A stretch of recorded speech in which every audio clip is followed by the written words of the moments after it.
Cette émission vous est présentée par le Centre de formation horticole de Laval.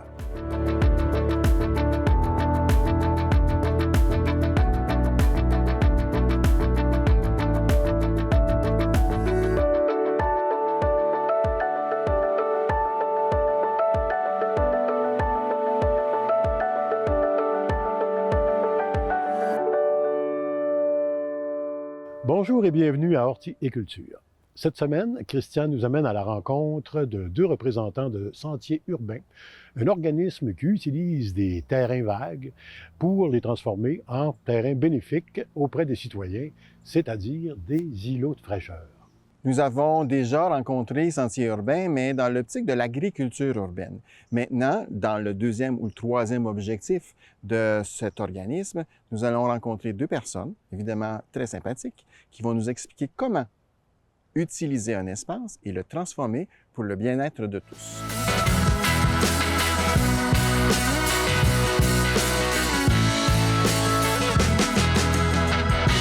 Patrick et Troy, bonjour. Bonjour. Merci de nous accueillir dans ce bel petit îlot de verdure. Vous êtes responsable de la partie verdissement chez Sentiers urbains. Je vais commencer avec toi, Patrick. C'est quoi ça, le verdissement Sentiers urbains? Ça implique quoi? On s'en va où avec ça? En fait, dans le fond, le verdissement chez Sentiers urbains, c'est vraiment une question d'amener des îlots de fraîcheur, de la biodiversité dans des milieux qui n'en auraient pas normalement. Dans le fond, c'est implanté dans le centre-ville de Montréal, dans la partie vraiment centre-sud de Ville-Marie, où, dans le fond, on a beaucoup de pauvreté, précarité économique. Puis, c'est souvent des milieux où il y a vraiment très peu d'accès à du verdissement, justement. Puis, dans le fond, dès le départ, vraiment, au niveau du Sentier urbain, c'est ça qui était voulu, c'est de ramener ces îlots de fraîcheur-là, ramener de la biodiversité dans des milieux qu'il n'y en avait pas nécessairement. Puis, donc, Sentier urbain, c'est Circuit Jardin qui est au cœur même de l'historique. C'est le début des activités de Pierre Denomé, qui était notre fondateur, dans le fond, qui existe encore. Il va rester notre fondateur tout le temps, évidemment. Puis c'est ça, donc, c'était l'histoire d'un gars, sa pelle puis sa brouette. Puis c'est comme ça que ça a commencé, dans le fond. C'est vraiment avec l'objectif de permettre à des enfants de milieux vraiment défavorisés d'avoir accès à des... Autre chose que de l'asphalte. Oui, exactement. Autre chose que de l'asphalte, vraiment un milieu vert où les jeunes pourraient découvrir des milieux naturels avec des insectes, avec de la vie, des oiseaux et ainsi de suite. Chose qui n'était pas accessible dans notre univers bétonné. Puis surtout aussi avec les changements climatiques où tout est de plus en plus chaud, bien, de créer des îlots de verdure comme ça, bien évidemment que ça permet aux gens de respirer un petit peu plus, surtout en période de canicule. On parle du circuit, comment vous appelez ça? Circuit Jardin. Circuit Jardin. Ouais. Je pense que sur votre site web, vous avez un pamphlet où vous avez un circuit qui est déjà organisé. Exactement. Vous en avez combien de sites comme ça? Il y a 8 sites au total, vraiment dans le centre-sud ici. Il y en a un on utilise comme plateau de travail, qui s'appelle aussi le plateau de travail. Dans le fond, c'est notre quartier général, à partir de où l'équipe verdissement et agriculture urbaine vont graviter. Puis c'est 7 sites après ça qui sont soit des micro-forêts ou des espaces verts comme celui-ci, qui vont être aménagés un peu partout, on va dire de presque Sherbrooke jusqu'à Vigée. Puis on va dire de Saint-Hubert, je m'excuse, jusqu'à Delormier. Donc on est tout éparpillé un petit peu partout dans ce secteur-là. En fait, on en a même un site qui est vraiment tout près du métro Frontenac, donc encore un petit peu plus loin dans l'est. Donc on est vraiment répartis un petit peu partout, mais toujours avec l'idée derrière qu'on devait s'installer quelque part où il n'y avait rien d'accessible côté verdissement pour les gens du quartier. Troy, je m'en vais avec toi. Bon, on s'installe sur les terrains. Les terrains appartiennent à des gens. C'est pas des terrains que vous avez fait l'acquisition. Ces terrains-là doivent être végétalisés. De quelle façon, toi, tu es responsable de l'horticulture? De quelle façon tu commences un jardin, puis après ça, comment tu l'entretiens? Et ça, c'est... Ouais, je veux pas dire que c'est complexe, mais chaque site vient à son temps, son emplacement, ses besoins. Des fois, il y a des... Tu sais, de ma connaissance, on n'a jamais coupé un arbre majeur. Donc, il y a clairement des sites où il y a déjà quelque chose qui existe. Il y a un potentiel qui est déjà là. Oui, puis des fois, il y a des... Comme disait Patrick, l'îlot de fraîcheur, des affaires comme ça, quand on a eu Biopôle, je sais pas, mais ils ont planté une trentaine d'arbres. OK. facilement. Tu sais, il y a eu des achats, puis ils voulaient vraiment créer une forêt, mais c'est au pied du pont Jacques-Cartier. Donc ça, c'était comme important. Quand tu regardes le... Puis moi, ça, c'est avant mon temps, là, mais j'imagine qu'il y avait un besoin. Parce que quand tu regardes le parc des Faubourgs, le pont, encore, on est dans le centre-sud, on est comme un coin de rue du métro Papineau, il y avait sûrement un besoin De pour ça. verdissement, là, c'est sûr. Puis là. d'arbres, puis Puis des d'arbres, arbres, ouais, des c'est arbres ça. majeurs Ouais. qui sont déjà... Là, ça fait 15 ans, puis on dirait que ça fait beaucoup plus que 15 ans. C'est c'est vraiment, ça. c'est une petite forêt. On sait, par exemple, que ces terrains-là, c'est des terrains qui peuvent être éphémères parce que ça ne nous appartient pas. Ils peuvent être réutilisés par soit le propriétaire ou autre. Jusqu'à présent, est-ce que vous avez eu à laisser certains emplacements que vous avez aménagés? Moi, de ce que je connais, il y a... Ben là, on parlait tantôt là, du cheval vert, Ouais. tu sais, qu'on a eu quelques années, mais ça, c'était pas un site majeur. OK. Tu sais, on n'a pas fait des grosses plantations en sol d'arbres, d'arbustes. C'est des qu'on trucs comme utilisait ça. le territoire pour le rendre beau, le rendre vert, Mais puis plus dans agréable. des bacs. Ouais, mais c'est je ça. sais que dans le passé, on avait un site majeur qui était dans le quartier ici, je me souviens plus trop, autour de l'usine C ou quelque chose comme ça, que justement, il a été repris. Donc oui, c'est déjà arrivé, puis ça peut arriver encore. Bien, ça fait partie, je pense, de la mission de Sentier urbain. C'est de, en attendant, pour pas que le terrain devienne un terrain de roches et de déchets et de détritus, mais au moins, on peut en faire un îlot de verdure puis l'utiliser, évidemment, avec les citoyens, parce que c'est ouvert à tous, ça. C'est pas des Oui, lieux privés, là. Oui. C'est ça. Toi, l'entretien, tu as une équipe, j'imagine, qui vient avec, ou tu es tout seul à entretenir? Non, j'ai une équipe. OK. Mais moi particulièrement, dans le circuit jardin, il y a un lieu où est-ce qu'on fait un peu de production Ouais. de plantes d'ombre. Ouais. Donc, on va visiter, mais les interventions qu'on fait dans le circuit jardin, c'est vraiment... c'est peu. OK. Comme l'idée, c'est vraiment d'avoir... Laisser la nature prendre sa place. Ouais. Ça, c'est l'idée du circuit jardin. Donc, les interventions, c'est beaucoup plus pour le rendre... tu sais, comme il y a du BRF, il y a des petits sentiers, il faut quand même que ça soit pas trop dangereux pour que des gens de différents âges peuvent venir, puis que ça soit plus Que ça accessible. soit agréable aussi, là. Oui. Ça.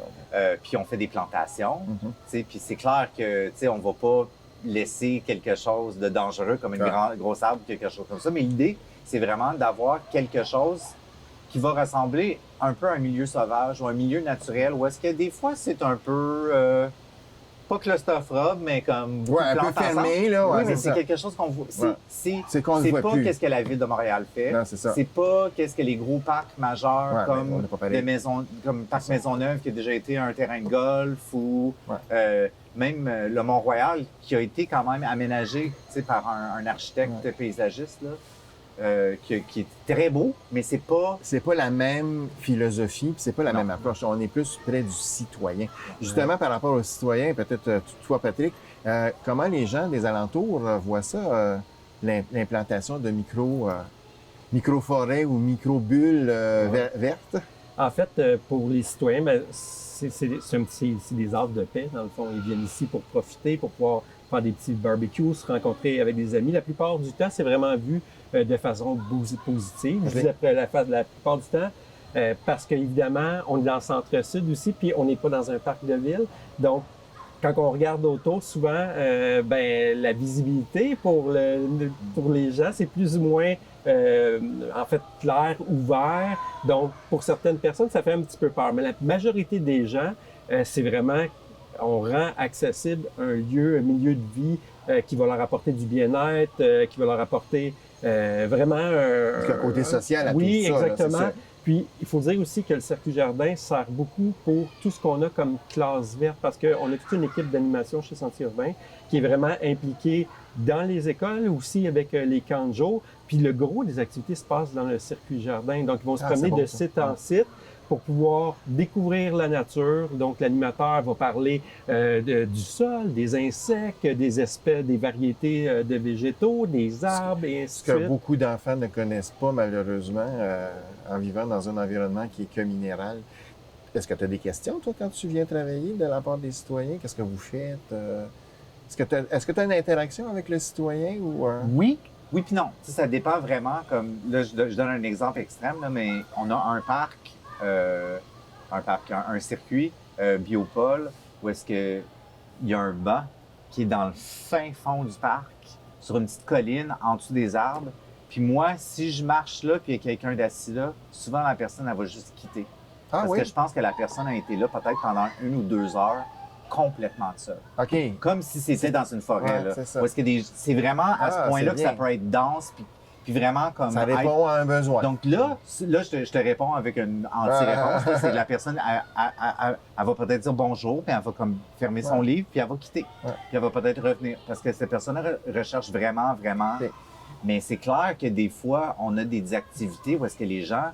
Tu sais, on est les seuls qui font ce qu'on fait. Ouais. Tu sais. Donc c'est clair qu'il y a des gens, la porte barrée, bénévoles qui débarrent le matin, puis qui barrent le soir. Les gens ne comprennent pas ça parce que c'est pas un système qui est utilisé par la Ville de Officiellement, Montréal c'est ça. ou d'une manière, on est partenariat avec la Ville de Montréal des fois sur nos certains sites, mais c'est quand même Donc oui, on se fait approcher souvent, les gens. Ah, c'est quoi ça ici? Pourquoi? Même tantôt, il y avait quelqu'un, Hein? mais il y avait Hein? une personne avec son chien est venue puis était comme... Je n'étais pas sûr si c'était privé, Ouais. parce que les pergolas, Ben, tu sais, tu sais, c'était un les peu, installations... C'était un peu le Secret Garden. Tu sais, Oui, c'était un peu oui, le oui, jardin effectivement. secret. On peut-y y aller? Exact. On n'a pas les murs de pierre, Non, mais pas loin. c'est pas loin. Eh bien, merci beaucoup, messieurs, pour votre accueil. J'espère que ces beaux projets-là vont continuer, que vous allez en avoir d'autres, parce qu'on a un besoin, évidemment, majeur. Pas qu'à Montréal, mais évidemment, dans toutes les villes urbaines, on peut avoir un petit espace de verdure. Merci pour votre accueil. Ça fait plaisir, merci. Intéressant comme concept, n'est-ce pas? Utiliser des espaces urbains vacants avec l'accord des propriétaires pour en faire des micro-forêts ou, si vous voulez, introduire de la biodiversité là où il n'y en a pas. Pour l'heure, Christian nous amène visiter un verger où ce n'est pas les pommes qui poussent, mais bien des noix et des noisettes. Alors, je suis à Saint-Ambroise de Kildare, dans un environnement unique. Un environnement unique par sa production. Je suis en compagnie de Yvan Perrault. Monsieur Perrault, bonjour. Bonjour. Votre entreprise, vous pouvez la nommer, c'est Au Jardin des Noix. Au Jardin des Noix. C'est une production de noix et de noisettes. Si on se replace le propriétaire avec votre Oui. frère Alain, Oui. si on retourne dans le temps, on est en 2007. On est sur une terre agricole que vos parents possédaient. Mais les deux frères se lèvent un matin, une petite lumière s'allume, on veut faire des noix. Non, pas automatiquement. OK. Mon frère Alain dit je veux reprendre la terre ici, je veux la racheter à mes parents, mais qu'est-ce qu'on pourrait faire avec une terre argileuse comme ça? Parce que c'est très argileux ici. Ouais. Là. Puis ça faisait même du mauvais foin et de la mauvaise luzerne. À un moment donné, là, les sols argileux sont très compactants, ils deviennent durs comme du béton armé. Fait que là, on s'est renseigné dans le répertoire des arbres et arbustes ornementaux du Québec, qui avait été réédité, un gros livre là, depuis 800 pages. On avait trouvé beaucoup d'idées originales, de choses à planter dans le champ en argile. Puis on a vu que les arbres à noix étaient le meilleur choix. Après avoir été rencontré Bernard Contré, un grand spécialiste des arbres à noix, on ne savait même pas qu'il existait. Il était à 10 minutes de voiture de chez nous, à Saint-Charles-Borromée, à sa pépinière, la Feuillée. Ouais, c'est ça. Là, on a décidé de se lancer en prenant contact avec lui, en échangeant avec lui dans les arbres à noix. Au début, on voulait juste faire du noyer cendré, parce que c'est le nom patrimonial du Québec. Ah ouais? Mais on a découvert, Bernard nous a expliqué qu'il y avait une maladie qui tuait tous les noyers cendrés. Fait qu'on a préféré y aller en noyer noir, en noisetier d'Amérique, puis en noyer cendré, là, de façon un peu plus marginale, en noyer cendré hybride résistant à la maladie. Et on a d'autres arbres à noix ici. On essaie d'avoir le maximum d'espèces d'arbres à noix possibles. Nos deux productions principales sont le noyer noir et le noisetier d'Amérique. Et là, on est dans une niche, là. On n'est pas dans les patates, carottes et autres, là. Le noyer, c'est beau, là, mais il faut faire de la production, il faut que ça soit rentabilisé. On en plante combien? Est-ce que c'est l'homme qui plantait des arbres, mais l'homme qui plantait des noix? De quelle façon qu'on procède, là? On les plante en groupe à espacement optimal pour que les cimes se développent bien et qu'ils soient pollinisés par le vent. Fait que il faut qu'il y ait, mettons, des noyers noirs qui se trouvent sous le vent de congénères d'autres noyers noirs. Il ne faut pas qu'ils soient dispersés ou mélangés en collection. Un noyer noir, un chêne, un carrier, ça marcherait moins. OK. Mais les noyers noirs sont groupés ensemble, les carriers ovales sont groupés ensemble ici, les noisetiers d'Amérique sont groupés ensemble dans deux vergers. Et là, la pollinisation par le vent peut s'effectuer facilement. Pourquoi la pollinisation par le vent et pas par les abeilles? C'est parce que les fleurs femelles sont trop petites pour les intéresser. Ouais, c'est ça. Elles n'ont pas assez de nectar. Fait que donc, c'est le vent qui se charge de la pollinisation. C'est pas comme dans le fruitier traditionnel, La pomme, pommier, quelque chose, prunier, c'est ça. poirier, ces choses-là. Est-ce que vous utilisez aussi du vent mécanique, là? Ça veut dire des... Pas vous n'avez besoin. pas besoin de faire Ah ça? non, dans la vallée Quidaire, on a toujours un bon petit vent qui pollinise au bon moment. Ce qui nous nuit un peu, là, certaines années, c'est les températures en dents de scie, c'est les gels Ouais. tardifs. Ouais. Bon, c'est ces choses-là qui peuvent tuer les fleurs femelles alors qu'elles ont à peine eu le temps de recevoir le pollen des fleurs mâles. Bon, il y a des mauvaises années. Mais comme nos arbres, ben, ils sont de différents âges, on a commencé à les planter en 2007, on a eu l'idée en 2006, mais c'est en 2007 que le verger a été créé, le temps de sélectionner nos variétés et de les planter au printemps 2007. Et là, avec les années, on remplaçait des arbres qui avaient été mal plantés ou qui dans des sols trop compactés, dans des sections problématiques du verger. Puis, ben, on se retrouve avec des arbres de tous les âges. Puis là, ben, ils entrent en production à tour de rôle. Il y en a qui ont été greffés, qui sont entrés en production très vite, d'autres qu'on laisse entrer en production normalement. Puis on a une fraction du verger qui est réellement productive à l'heure actuelle, mais à chaque année, la production augmente un peu. C'est très, très excitant de voir ça. Parce que là, on revient en 2007. On plante combien d'arbres au départ? Au départ, on a planté environ 1500 noyers noirs, c'est clair. Là, puis à peu près, pour les noisetiers, ça a attendu un peu. On a peut-être planté quelques centaines de noisetiers en 2007, 2008, 2009. Mais c'est en 2017 qu'on a vraiment planté les 2000 noisetiers d'Amérique principaux parce qu'on les avait sélectionnés à partir des quelques 34 variétés à l'essai ici. OK. On avait arrêté notre choix sur 3 variétés en particulier. Fait qu'elle était plus résistante, plus productive. Oui, de belles noisettes. Puis on les a envoyées en semis massivement. Puis on a eu des plants en masse. Puis on a planté ça en les inoculant avec des truffes d'ailleurs. Ouais, c'est bien ça. Est-ce que on a la production, on n'a pas la production la première année? Quand vous êtes dit, OK, là, on commence à être un peu rentable, il y a assez de récolte de fruits pour dire qu'on continue puis on avance? Bien, c'était excellent, cette production qui entrait lentement en scène parce qu'on avait le temps, nous, de prendre le peu de noix qu'on produisait, de les faire goûter aux gens dans des événements spéciaux. Puis on avait le temps de développer le marché en quelque sorte. Parce que la noix, il y en a déjà sur le marché, mais pas ces noix-là. Ces noix-là, elles sont un peu plus conquises, ont des brous importants qu'il faut enlever, ébrouer, qu'il faut laver ensuite. Puis le séchage aussi de ces noix-là dans des écales importantes, surtout la noix de noyer noir, peut prendre jusqu'à 5 mois avant que la saveur se développe en tant que telle. Donc on avait du temps en banque pour développer le marché. On n'était pas pris avec des surproductions dès le départ, puis qu'on était pressé d'écouler. Comme on le fait avec comme les gens le font avec le fruitier, les pommes. C'est ça. Une pomme, c'est fragile, Ouais. ça ne peut pas se conserver si longtemps que ça. Sinon, on l'envoie en pomme de transformation. Ouais. Vous parlez de la broue, mais pour les téléspectateurs, la broue, c'est la partie. Parce qu'on pense que la noix, c'est pas ce qu'on achète. Là. Une vraie noix, il y a quelque chose alentour. Ça ressemble à un gros citron vert, une noix de noyer noir à tout le moins. Là. Une noisette, c'est différent. Là. Ça ressemble à un chou qui est pogné dans sa... Un peu comme un papillon, là, ouais, c'est ça. Toutes les noix ont un peu leur qualité et leur spécificité. Fait que là. cette broue-là, mais il faut l'enlever. Ce broue-là, oui, oui. c'est un nom masculin, Okay. C'est un nom authentique, là, c'est un mot différent de oui. brou, bérouilleux. J'ai dit souvent la broue est sur la bière, le brou est sur la noix. Parfait, merci. Donc, le brou, on va l'enlever, évidemment, pour aller chercher la partie, l'endocarpe sclérifique qui est à l'intérieur. Oui. Ce brou-là, mais on peut s'en servir pour faire de la teinture. Pour l'instant, on n'en fait pas grand-chose, honnêtement. Quand le brou sort de la machine à ébrouer, là, il fait des flaques au sol. Puis là, on le prend, puis on le met en agent biodynamisant au pied des arbres à noix dans le verger qui ont de la difficulté à pousser parce qu'ils sont dans des microsites moins favorables. On commence à faire ou à penser, ou d'autres commencent à faire des produits, comme par exemple, on s'en servir en teinture. Ouais. On pense qu'on va pouvoir les passer aussi en produits cosmétiques. Ouais. Il y a de l'avenir, là. Il y a de l'avenir pour les différents produits, puis pour les écales aussi des noix. Les écales ne sont pas jetées. Ici, les écales sont envoyées en biodynamisation de sol, sont envoyées aussi en différents produits, elles sont broyées finement. On les utilise, par exemple, dans le pays qu'on met au sol antidérapant, vous voyez? Puis il y a beaucoup d'applications industrielles qui réclament de la noix de noyer noir en écale, en fine poudre, là, le sablage au jet, la fabrication des pneus d'hiver. Ah, mon Dieu, ah oui. Mais ça, c'est pas des marchés auxquels on s'est adressé encore. Ça viendra sûrement. Là. Donc, si je comprends bien, il n'y a pas de déchets. Non, il n'y a pas de déchets. On fait du fumage de viande aussi avec les coques de noix. Ça fait du très bon fumage de viande. Et puis aussi, on a quelque chose d'intéressant, on a des tourteaux, c'est-à-dire qu'on a des résidus de pression des noix de noyer noir et des noisettes d'Amérique. de pression, des cales, toutes cassées, vous voyez, mais avec de la chair en poudre à l'intérieur qui est trop fastidieux de cureté. Ouais. Fait que là, on a une machine, puis Alain, il est très bon là-dedans, il fait l'huile, avec cette machine qui fait une forte pression. Ce qui ressort de ça, on appelle ça des tourteaux. Ces tourteaux-là sont envoyés à donner à manger à des cochons. OK. Oui, qui mangent ça, puis le goût de leur chair change avant l'abattage. OK. Puis ces tourteaux-là aussi, on peut s'en servir. Ouais, c'est ça. Ces tourteaux, on peut s'en servir aussi pour des macérations, puis obtenir des boissons alcoolisées ou non alcoolisées. Fait qu'on a différents sous-produits comme ça dans la boutique. Là, Si je comprends bien, il y a de l'avenir.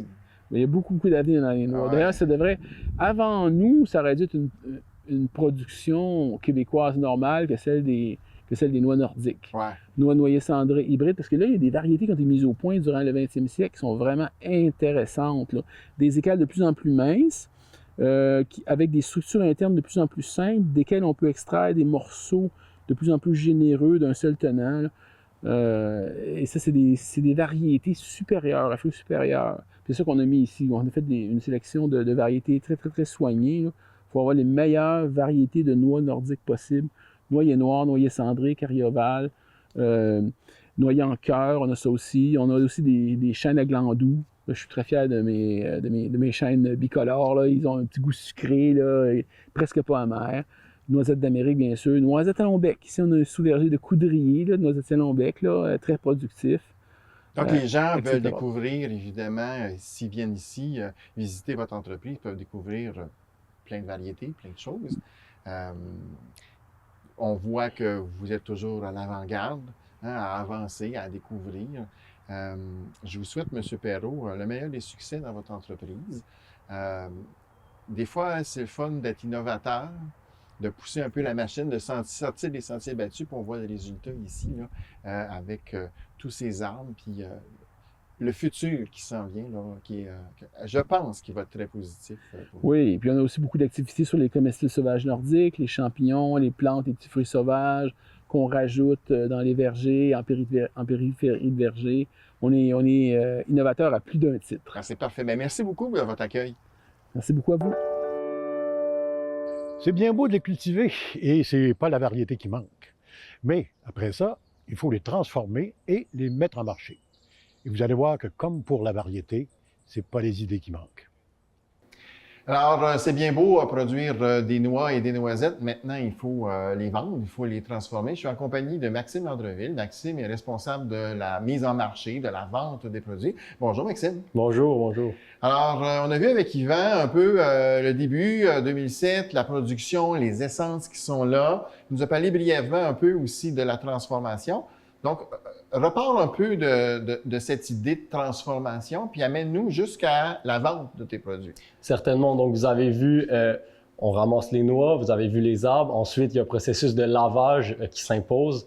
On lave les noix, on les fait sécher. Le processus de maturation en bac qui est assez long, 6 mois à peu près. On laisse reposer les noix dans les bacs. Ensuite vient l'étape du cassage, triage, qui est pas mal l'étape la plus demandante, qui prend le plus de temps. C'est assez laborieux, il faut être sûr qu'il n'y a pas de morceaux de coque dans les morceaux de chair comestible. Parce qu'on ne peut pas perdre une dent. Hein? Exactement. C'est mieux. Mieux vaudrait pas perdre une dent. Donc, on met beaucoup d'efforts là-dessus. Mise en pot, puis ensuite, le produit que vous voyez ici est prêt à la commercialisation. OK. Ta commercialisation, j'imagine que c'est pas que à Saint-Ambroise que tu écoules tes produits. Effectivement, présentement, on mise beaucoup sur les marchés publics. On trouve très important d'avoir un contact client dans la vente parce que c'est souvent des produits méconnus. On aime faire goûter aux clients, les faire comprendre le travail, l'effort, vraiment leur expliquer d'où ça vient, chose qu'on ne peut pas faire dans une épicerie ou dans une boutique. Ou en ligne. Exactement, exactement. En ligne. Puis je pense que c'est important parce que c'est quand même un produit de niche, on ne se cachera pas, là, c'est pas une affaire qui est courante. Les gens sont habitués d'avoir des produits qui viennent d'ailleurs, donc de faire... Je pense que c'est un souci important pour vous, l'achat local, la vente locale. Mais après avoir mis en marché, fait ta présentation dans tes différents... Peux-tu nous énumérer à peu près où on peut retrouver tes produits? Mont-Tremblant, Val-David, Angus, Saint-Lambert, Jean-Talon, Varennes. C'est ça pour cette année. Bon, mais quand même, on est capable d'aller vous voir puis venir aussi ici à Saint-Ambroise. Mais suite à ça, On voit ici dans la partie, il y a une cuisine, il y a différentes choses. J'imagine que vous organisez des activités. Exactement. On offre une panoplie d'activités comme des brunchs, par exemple, qui sont réservables.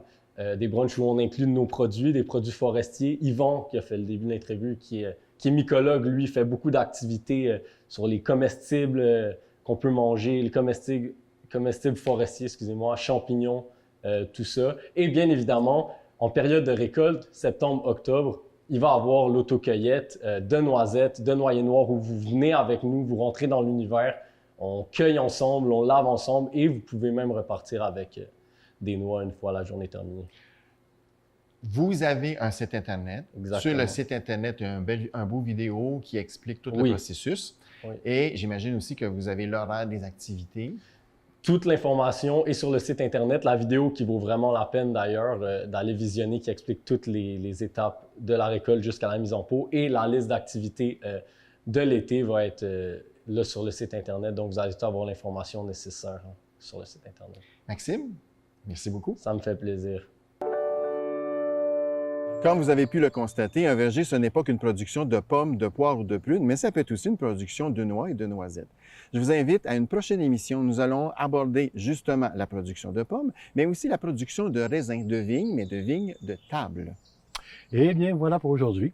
Alors, écoute, on peut presque dire que c'était une émission des plus appétissantes. Effectivement. Alors, revenez-nous la semaine prochaine pour d'autres belles découvertes horticoles. À toutes et à tous, bon jardinage.